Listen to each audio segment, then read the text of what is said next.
Draco Malfoy and the Truth of the Heart. But Draco will hear about this. Chapter 20. The Final Battle. Draco didn't move from his spot on the stairs for a long time. He watched people walk in and out of the great hall, leaving for the castle grounds or entering to find family and friends. His foot kept bobbing up and down, his nerves feeling more and more frayed the longer Harry stayed absent. He wondered what information the memories Snape had left for him contained. He had been wondering if maybe Snape hadn't been working as an undercover agent for Dumbledore after all, ever since the mysterious Doe Patronus had appeared.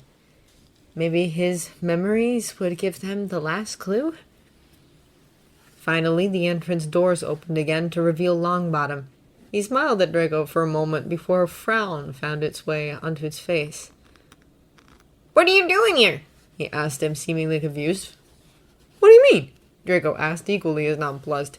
He gestured up the stairs, replying, "I'm waiting for Harry. He's up in Dumbledore's office to—" "No, he isn't," Neville interrupted him. "I met him outside about 10 minutes ago. He was walking towards the forest." Draco stared, feeling cold all of a sudden. You must be mistaken," Draco muttered, his voice unsteady now. "It must have been someone else. I was here all this time and—" "I talked to him, Draco." Neville shook his head, looking concerned now. "He told me to kill the snake, in case you, Ron, or Hermione are too busy." Draco's eyes widened at those words, and so did Neville's. "He said it was all part of the plan," he continued, his voice smaller now, "and that he wasn't giving himself up. I checked." His hands shaking now, Draco jumped to his feet. He felt numb all over with fear. This couldn't be happening. "When was this?" he whispered. 10 minutes ago, I think," Neville muttered, his face pale. "He's long gone." Hastily, Draco rose his wrist to his face, turning the small wheel and saying, "Harry?" No response. "Harry!" he said again, louder this time. "Harry!" Again, nothing. Panic flooded his veins like poison now. He abandoned his bracelet and reached for the necklace next, wrapping it up in his palm and closing his eyes. His mind focused on Harry, and then he saw him. Harry was indeed in the forest, standing encircled by a crowd of Death Eaters. He had no wand drawn, and expression was resigned, but not afraid. And then a green light flashed, and the connection broke off abruptly. Draco's eyes tore open, and he stood, unseeing. He wasn't sure if he was breathing. He wasn't sure of anything. Someone was screaming. Then he realized it was him, arms wrapped around him, and he thought it was his mother cradling him, trying to put him back together, but there was nothing she could do. He was broken, and it was irreparable. He only knew that he was crying because he couldn't see. His chest was burning, but he couldn't take any air. "Oh, my darling," his mother breathed in his ear, rocking him as if he was back to being a toddler. "Oh, my boy, please breathe in and out. Come on." He knew there were voices around him, but he couldn't focus on them. He thought he could hear Hermione's frantic yelling and Weasley's, but he had no space left to reach out for them. Draco didn't know how much time passed. The concept of time passing didn't compute with him. How could the world move on? His world had ended with Harry. There was no world after Harry. But then the Dark Lord's voice sounded through the grounds, announcing, "Harry Potter is dead." Draco whimpered, pulling his hands over his ears. He couldn't drown out the voice. His mother held him a little tighter. "He was killed as he ran away, trying to save himself, while you'd laid down your lives for him. We bring you his body as proof that your hero is gone. The battle is won. You have lost half of your fighters. My Death Eaters outnumber you, and the boy who lived is finished. There must be no more war. Anyone who continues to resist, man, woman, or child, will be slaughtered, as will every member of their family. Come out of the castle now, kneel before me, and you shall be spared. Your parents and children, your brothers and sisters will live and be forgiven, and you will join me in the new world we shall build together." Draco's ears rang in the silence that followed. He could hear the entrance doors being yanked open. His mother gently but firmly pulled him to his feet. "Come on," "Darling," she whispered, "I know it feels like the end of the world, but this isn't over yet." But it was. Didn't you see? Didn't they all see? Around him, people had started to scream. Hermione was sobbing Harry's name. And then Remus was there on Draco's other side, keeping him upright, and together Narcissa and he pushed him out of the great hall and onto the crowded steps. Even through his tears, Draco's gaze immediately narrowed down onto Harry's limp body, and his legs would have given out if Remus hadn't held him upright. Hagrid was holding him, cradling him like a baby, as if he had just saved him from that house in Godric's Hollow as a 1-year-old. His mother hushed him, kissing his temple. Draco barely heard the sobs that were escaping his lips. Everything hurt. "Silence!" the Dark Lord yelled. "It is over! Set him down, Hagrid, at my feet, where he belongs." Hagrid gently lowered Harry's body to the ground, and Draco felt like he was going to throw up. He couldn't watch this. "You'll see," he continued. "Harry Potter is dead. Do you understand now, deluded ones? He was nothing ever but a boy who relied on others to sacrifice themselves for him." "Hey, bite you!" Weasley yelled, and then everyone was shouting, but the Dark Lord quickly silenced them with a charm. "He was killed while trying to sneak out of the castle grounds," he announced, preening in the obvious lie. "Killed while trying to save himself." And then Longbottom lunged forward, clearly aiming for Nagini. He was quickly taken down and disarmed, though. Draco didn't even have it in him to wince when he connected with the ground. He felt empty, disconnected from himself. "And who is this?" the Dark Lord answered. "Who has volunteered to demonstrate what happens to those who continue to fight when the battle is lost?" It was Draco's aunt who spoke. With a delighted laugh, she said, "He's never not madam, my lord. The boy has been giving the Carol so much trouble. The son of the Orvers, remember?" Yes, I remember," the Dark Lord said, tipping his head to the side. "But you are a pureblood, aren't you, my brave boy?" "So what if I am?" Neville spat. "You show spirit and bravery, and you come of noble stock. You will make a very valuable Death Eater. We need your kind, Neville Longbottom." "I'll join you when hell freezes over!" Neville called. "Dumbledore's army!" There was an answering cheer from the crowd, breaking the charms that had been set over them. Voldemort's lip twisted. "Very well," he said. "If that is your choice, Longbottom, we revert to the original plan. On your head, be it!" With that, he summoned the sorting hat of all things, proclaiming, "There will be no more sorting at Hogwarts House. There will be no more houses. The emblem, shield, and colours of my noble ancestor Salazar Slytherin will suffice for everyone, won't they, Neville Longbottom?" When he pointed his wand at Neville, Draco closed his eyes. Draco couldn't watch another person he cared about die today. "Neville here is now going to demonstrate what happens to anyone foolish enough to continue to oppose me," the Dark Lord announced. There were screams and shouts, and Draco thought he heard the sound of spells and maybe flames. And then the earth shook, and a different kind of uproar made his eyes snap open again to find Grawp approaching the scene, eyes focused on Hagrid. "Hagrid!" he yelled, and then the scene broke into chaos. The Dark Lord's giants joined the scene, and then with more shouts, centaurs came galloping out of the forest, shooting at the Death Eaters. Draco's eyes found Neville again, only to see him drawing a very familiar sword from the sorting hat. Gryffindor sword, and before he could comprehend it, Longbottom had lurched for Nagini, and her head came clean off with a single stroke. The Dark Lord screamed in fury, and then he was swallowed up in the battle that had broken out anew. Remus pulled away from him, drawing out his wand to charge in. "Darling, draw your wand," his mother whispered, clutching his arm. "We need to defend ourselves." Draco didn't. What was the point? He only stared apathetic as curses flew around him. "Omri!" Hagrid shouted. "Omri! Where's Omri?" What did it matter? Draco wondered. He had gone somewhere where none of them could reach him. And then there was a flash of red light clearly aimed towards him, and Draco had barely time to blink before it was deflected by his mother's shield chime. "Oh, no, you don't!" she yelled, glaring at her sister with an expression as vicious as he had never seen on her before.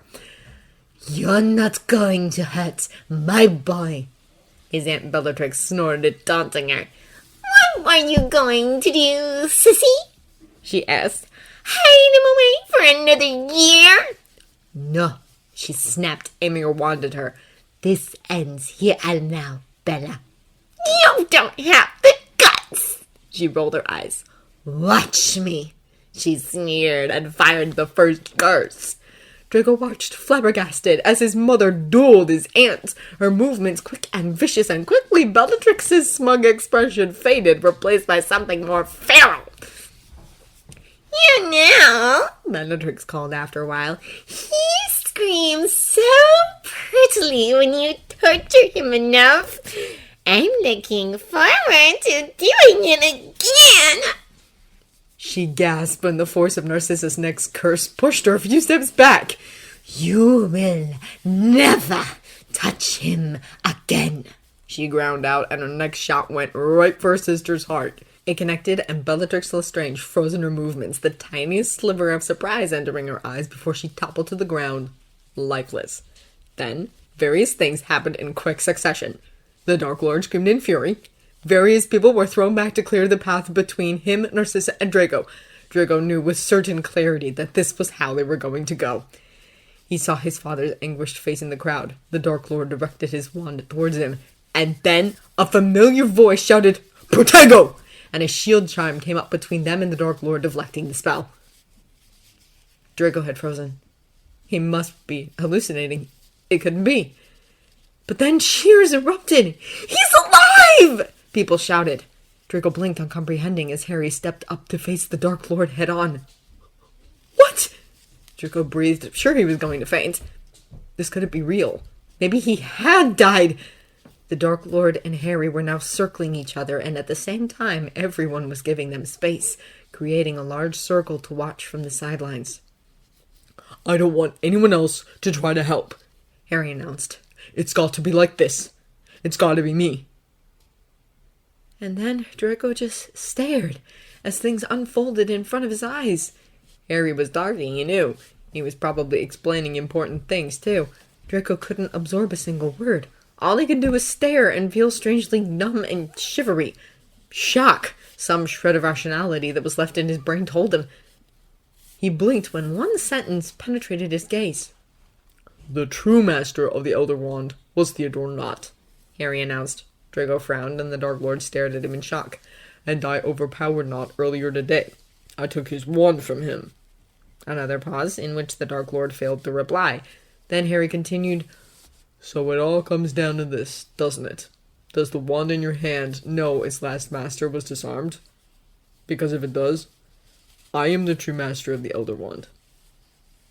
Again, the Dark Lord didn't answer. Instead, he raised his wand, and so did Harry. They both fired their spells at the same time. Harry the disarming charm, the Dark Lord the killing curse. Their spells collided with a deafening sound in the middle, golden flames erupting. Then both spells redirected towards the Dark Lord and hit him square in the chest. The Elder Wand flew through the air, and Harry caught it without much trouble.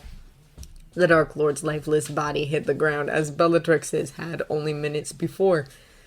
Silence enveloped them, and then the air seemed to explode in cheers. Harry was swallowed in the masses within seconds. Draco, though, couldn't make himself move towards him. Instead, his knees gave out. He sank to the floor, his ears ringing. His mother was at his side, stroking his hair. "It's over, Draco," she whispered. "We won. He's alive. It's all going to be okay, darling." Draco couldn't comprehend any of this. His emotions were a failed potion attempt someone had thrown one of the Weasley twins' firecrackers into, and now he was messy and all over the place. Then Ginny was there, and she was pulling him into a tight hug and kneeling down on the grass with him. "What are you doing here all by yourself?" she asked when she pulled away, her eyes watery but her smile wide. You should go over there. Harry will want to see you. Draco quickly shook his head, recoiling. Her smile faded slightly. I'll talk to him later, Draco brought out. He's busy right now. Not too busy for you, Ginny argued, but she didn't get any farther than this because next Hermione was there sobbing into Draco's shoulder and saving him from giving her another excuse. He couldn't face Harry, not now. The night dragged on. They had gathered in the great hall, where the house tables had been replaced and everyone was sitting in strange random combinations, chatting and celebrating. News came tumbling in by the hour. Death Eaters were being captured. Kingsley had been named temporary Minister of Magic.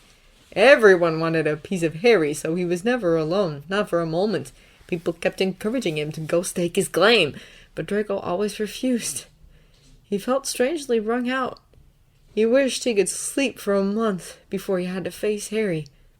He mostly stayed close to his mother. Her presence was calming in the same way it had been when he'd been a small child.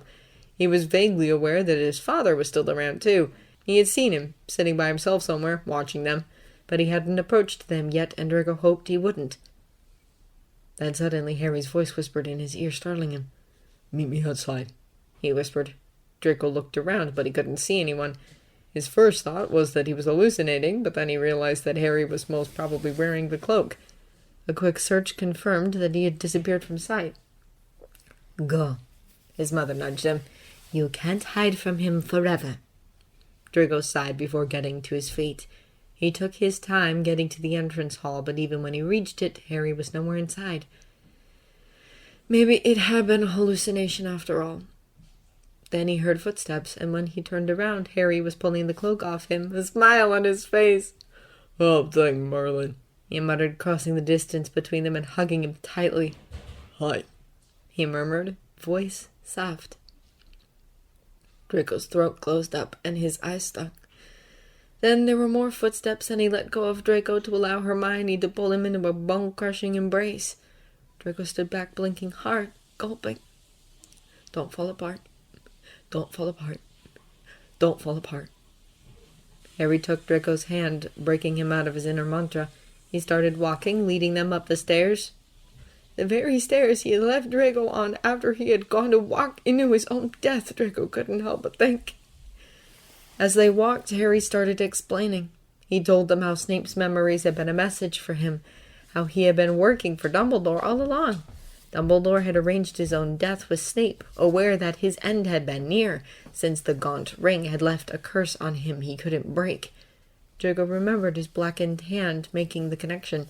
He had chosen to end his life at a convenient time rather than succumb to the curse, spinning the narration in a way that would allow Snape to prove his loyalty to the Dark Lord and become the ultimate chess piece. It had been him, naturally, who had handed them the sword. He had been sabotaging the Dark Lord from within all year, without anyone noticing. There were holes in Harry's explanation, Draco was faintly aware. He still didn't tell them how Dumbledore had known to trust Snape. Draco had a feeling that Harry knew more than he would let on, but was unwilling to talk about it. Not at this point. In any case, Draco had no energy to push him about it. Instead, Harry launched into a retelling of what had happened the night the Dark Lord had gone after Harry and his parents. It appeared that when he had tried to kill baby Harry and the spell had backfired due to Lily's protection, the Dark Lord's soul had already been so fragile due to all the previous splits that it had split again, quite accidentally. The new Horcrux, which the Dark Lord had never intended to make, had clung to the only living thing in its vicinity. Harry. And so Harry had lived with a Horcrux inside of him all these years, his connection to the Dark Lord growing stronger as he gained power. He didn't need to say the words for Draco to understand what that meant. The Horcrux within Harry had kept the Dark Lord alive, which meant he couldn't be killed without Harry dying first. That was why he had gone to the forest to give himself up. It made sense. Rational sense. That didn't make it hurt any less. It didn't stop Draco's fingers from trembling, his throat from burning, and his eyes from overflowing with tears. Harry paused for a moment to kiss his temple and squeeze his hand, probably in silent apology. Then he turned to the gargoyle that guided the headmaster's study, which had been knocked aside and was now lying on the ground. Until then, Draco had been unaware where they'd been heading. Can we go up? Harry asked the gargoyle. Feel free, The statue muttered, sounding rather grumpy. Harry led them up the spiral staircase until they reached the door, which he pushed open. The moment they stepped inside, applause erupted. The noise made Draco flinch until he realized it came from the portraits of the former headmasters all around the walls. They were sobbing and dancing and shaking hands. Harry's gaze, though, was solely focused on the portrait of Albus Dumbledore, who was openly crying, looking both proud and grateful. Draco had to look away, feeling resentment rising up inside of him like poison, hot and deadly. Dumbledore had known, and he had played Harry like a chess piece. He'd never forgive him for that. Harry, though, seemed to hold no such grudges. The thing that was hidden in the snitch, He said, addressing Dumbledore. I dropped it in the forest. I don't know exactly where, but I'm not going to go looking for it again. Do you agree? My dear boy, I do, Dumbledore answered, his voice rough. Draco could tell that they were discussing the resurrection stone. A part of him wondered if Harry had used it. He knew he wouldn't ask. A wise and courageous decision, but no less than I would have expected of you. Does anyone else know where it fell? No one, Harry said. I'm going to keep Ignotus's present, though. The cloak, Draco's mind supplied. But of course, Harry, it is yours forever until you pass it on. And then there's this. Draco looked up to see Harry holding the Elder Wand in his hand. I don't want it, He announced. What? Weasley spluttered. Argumental! I know it's powerful, Harry sighed. but I'm happier with mine. So I'm putting the Elder Wand back where it came from. It can stay there. If I die a natural death like Ignotus, its power will be broken, won't it? The previous master will have never been defeated. That'll be the end of it. Dumbledore nodded, and they exchanged a smile. Are you sure? Weasley muttered, a clear note of longing in his voice.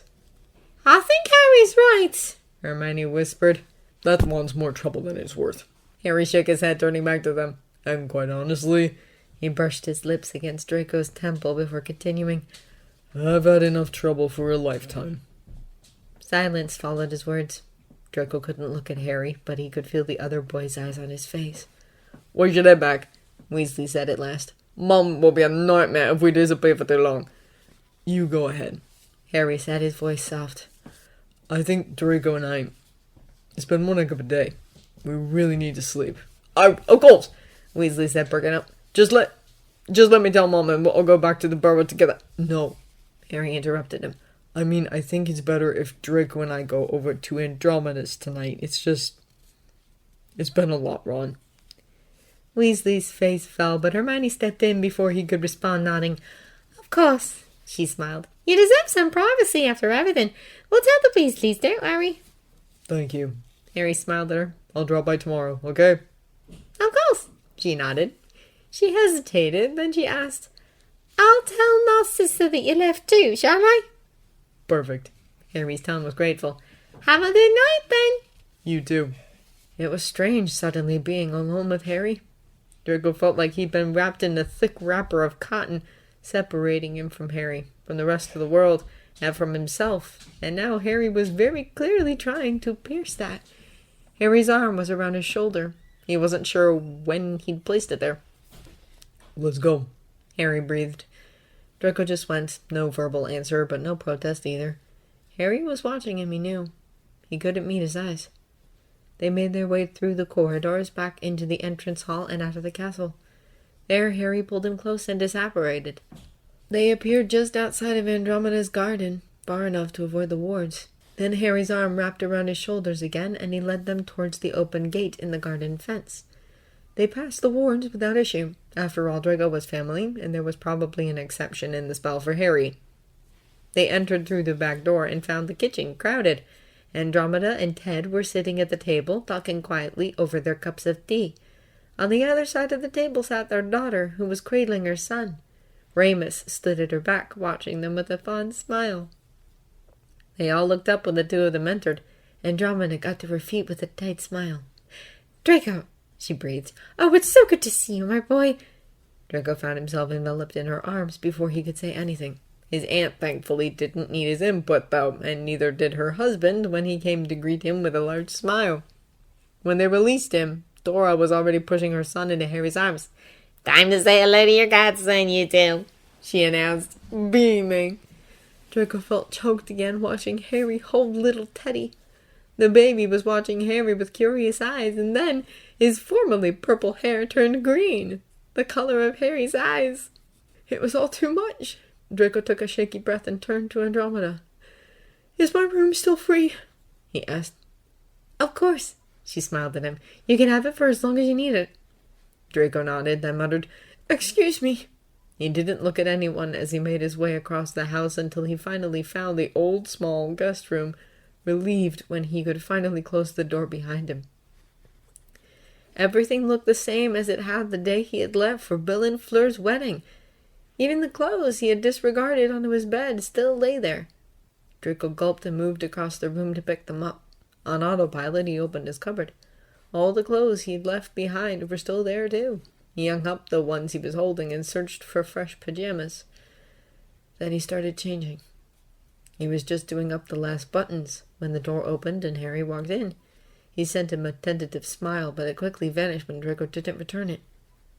Hey, he breathed, frowning. Are you all right? Draco didn't know what to say, so he opted to ignore the question. "You can borrow something to sleep in," he told Harry instead. "We should—" No. Harry cut him off, and then he was in front of Draco, turning the other boy to face him. Green eyes were determined as they met Draco's. "I know something's wrong, and it's probably my fault. If you're mad at me, tell me, but don't do this." Draco was silent for a long moment. Something rose up inside of him. He tried to press it down, but it became increasingly difficult. "Draco?" Harry whispered, reaching out to touch his cheek. Draco flinched away. Harry's eyes widened. Draco was trembling now. "I don't want to do this," he ground out. "No, we are going to do this." Harry shook his head. "Tell me how to fix this." "Fix this?" Something about Harry's words brought the tears back to Draco's eyes, and he rounded on him, words spilling out of him without his conscious input. "Fix what?" he snapped. "You left me behind, Harry! You left and you didn't care about what you'd bring in the process, and now you want to fix it!" Harry was pale as he looked at him. He shook his head. "Draco," he whispered. "You promised you wouldn't do it!" Draco yelled. "I asked to come with you, and you promised you wouldn't do something like that! I was waiting for you, and you walked past me like it didn't matter!" "That's not what happened," Harry called, and his eyes were glistening now too. "You didn't even bother to say goodbye!" Draco shouted, and the pain was everywhere again in every part of his body, just as it had been when he had thought Harry was dead. "I had to watch him kill you through that stupid necklace!" "Oh, God," Harry moaned, covering his face. That was never the plan, Draco. Please believe me. Right, obviously, I was supposed to hear it along with everyone else, or else you'd have fucking talked to me! Draco hissed. "I couldn't say goodbye to you," Harry shouted, and tears were running down his cheeks now, too. "How do you expect me to be able to do that? I love you, you moron. If I had stopped to do that, I'd have never gone through with it. You'd have asked me to stay, and I couldn't have refused you." "So what?" Draco shouted. "We'd have found another way! We always do!" "There was no other way." Harry shook his head. "I had to do this. Don't you understand?" "No, I don't!" Draco called. His face was wet and tear-smeared, and he knew that the whole house was probably listening, but he didn't care. All these years he had been rational and loyal, and he had given everything to Harry and for the bloody cause. And this was the bloody outcome! He didn't want to pretend that he was okay with it anymore. He couldn't. "Draco," Harry breathed, his voice breaking. "I'm so sorry. I can't even imagine what it must have been like for you, but please believe me when I say that I didn't have a choice." "You always have a choice," Draco argued. "You just didn't choose me." "I chose you," Harry argued. "I chose for you to live. I knew you wouldn't be able to survive if I didn't give myself up. I wanted you to live." "How many times have I told you that I don't want to live without you?" Draco shouted. "Your sacrifice This was worthless to me! Harry blinked rapidly. More tears escaped his eyelids. Then he took a tentative step towards him. I survived, Draco. He breathed. It's over. You don't have to live without me. No thanks to you! Draco shook his head. I'm sorry for hurting you. Harry continued, taking another step towards him. I wish I could have avoided it. I wish there had been another way. But there wasn't. Not for me. This was the path I chose, and I'm sorry for everything I did to you, but it doesn't change a thing, Draco. I still love you more than anything. And you were the last thing I thought of before the killing curse hit me. You were a huge reason I came back. Because I want to live with you. For you.